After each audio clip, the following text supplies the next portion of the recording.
दक्षिण भारत के लिए मौसम का अनुमान क्या है? उत्तर भारत के उलट दक्षिण भारत में मौसम का पैटर्न अलग रहने की उम्मीद है। तटीय कर्नाटक, केरल, तमिलनाडु, लक्षद्वीप और पुडुचेरी में कुछ जगहों पर बारिश होने की संभावना है। महाराष्ट्र के कुछ इलाकों में बादल बन सकते हैं और हल्की बारिश हो सकती है, जिसमें मुंबई के दक्षिण के इलाके जैसे रायगढ़, रत्नागिरी और मराठवाड़ा के कुछ हिस्से शामिल हैं। आंध्र प्रदेश और तेलंगाना में मौसम सूखा रहने की उम्मीद है। हमारे एटीपी न्यूज़ चैनल को सब्सक्राइब करें, बेल आइकन प्रेस करें। ठंड से राहत बरकरार, 48 घंटे बाद फिर से वापसी कर सकती है ठंड। ग्वालियर अंचल में ठंड से फिलहाल राहत है। अभी ये राहत आगामी 2 दिन तक रहने की उम्मीद है, यानी 48 घंटे के बाद अंचल में एक बार फिर से ठंड की वापसी हो सकती है। इसकी वजह हिमालयी क्षेत्र में पश्चिमी विक्षोभ का सक्रिय होना है। मंगलवार को रात के साथ साथ दिन के तापमान में बढ़ोतरी हुई। उत्तर भारत में कड़ाके की ठंड पड़ने वाली है। इंडिया मीटियोरोलॉजिकल डिपार्टमेंट (IMD) ने पंजाब और हरियाणा के कुछ हिस्सों के लिए रेड अलर्ट जारी किया है और पूरे उत्तर पश्चिम में घने खतरनाक कोहरे की चेतावनी दी है। कड़ाके की ठंड, जिसके कारण कल को दिल्ली में 3.2 डिग्री सेल्सियस के साथ इस मौसम की सबसे ठंडी रात दर्ज की गई, के बने रहने और तेज होने की उम्मीद है, जबकि दक्षिणी राज्य बारिश की तैयारी कर रहे हैं। उत्तर भारत के लिए IMD का अनुमान क्या है? IMD ने उत्तर पश्चिम भारत के लिए कड़ी चेतावनी जारी की है, जिसमें मंगलवार को घने से बहुत घने कोहरे के साथ कड़ाके की ठंड की स्थिति का अनुमान है। पंजाब और हरियाणा में 15 से 17 जनवरी के लिए कोल्ड वेव और घने कोहरे के लिए रेड अलर्ट लागू है, जिसके बाद 18 जनवरी तक येलो अलर्ट रहेगा। तापमान में भारी गिरावट आई है। Bathinda 0.6 degree Celsius, Gurugram 0 degree Celsius और अमृतसर 1 डिग्री सेल्सियस जैसी जगहों पर न्यूनतम तापमान जमा देने वाला रिकॉर्ड किया गया है।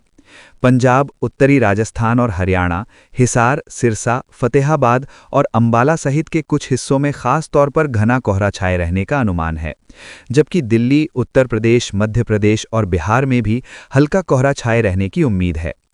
कौन से इलाके रेड अलर्ट पर हैं? IMD और चंडीगढ़ मौसम विभाग ने पंजाब और हरियाणा राज्यों के लिए रेड अलर्ट जारी किया है। ये सबसे ऊंचे लेवल की चेतावनी खराब मौसम की स्थिति को दिखाती है, जिससे जान को खतरा हो सकता है और रोजाना के काम और ट्रांसपोर्टेशन पूरी तरह से रुक सकता है।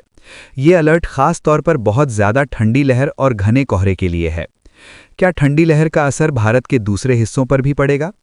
ठंड का असर उत्तर भारत से आगे भी बढ़ सकता है। मध्य प्रदेश, छत्तीसगढ़, ओडिशा, झारखंड, पश्चिम बंगाल, गुजरात और महाराष्ट्र के विदर्भ इलाके में तापमान गिरने की उम्मीद है। राजस्थान, उत्तराखंड और उत्तर प्रदेश के कुछ हिस्सों में भी घना कोहरा छाए रहने की उम्मीद है, जिसमें नजीबाबाद, मेरठ और मुरादाबाद जैसे इलाके शामिल हैं। दक्षिण भारत के लिए मौसम का अनुमान क्या है? उत्तर भारत के उलट दक्षिण भारत में मौसम का पैटर्न अलग रहने की उम्मीद है। तटीय कर्नाटक, केरल, तमिलनाडु, लक्षद्वीप और पुडुचेरी में कुछ जगहों पर बारिश होने की संभावना है। महाराष्ट्र के कुछ इलाकों में बादल बन सकते हैं और हल्की बारिश हो सकती है, जिसमें मुंबई के दक्षिण के इलाके जैसे रायगढ़, रत्नागिरी और मराठवाड़ा के कुछ हिस्से शामिल हैं। आंध्र प्रदेश और तेलंगाना में मौसम सूखा रहने की उम्मीद है। कल पूरे दिन तेज हवाओं के साथ होगी भीषण बारिश। IMD ने इन राज्यों में जारी किया हाई अलर्ट। इस बार मॉनसून का सीजन देश के लिए काफी अच्छा रहा और लगभग सभी राज्यों में अच्छी बारिश दर्ज की गई।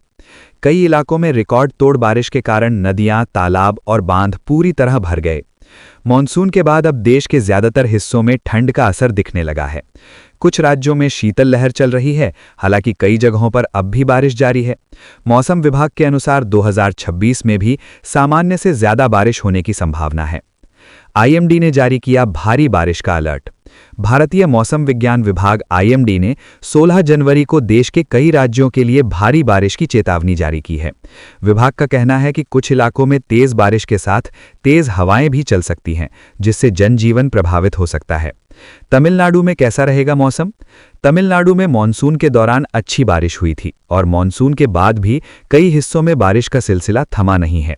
मौसम विभाग के मुताबिक राज्य के कई जिलों में कल भारी बारिश हो सकती है। इस दौरान तेज हवाएं चलने की भी संभावना है। खासकर तटीय इलाकों में लोगों को सतर्क रहने की सलाह दी गई है।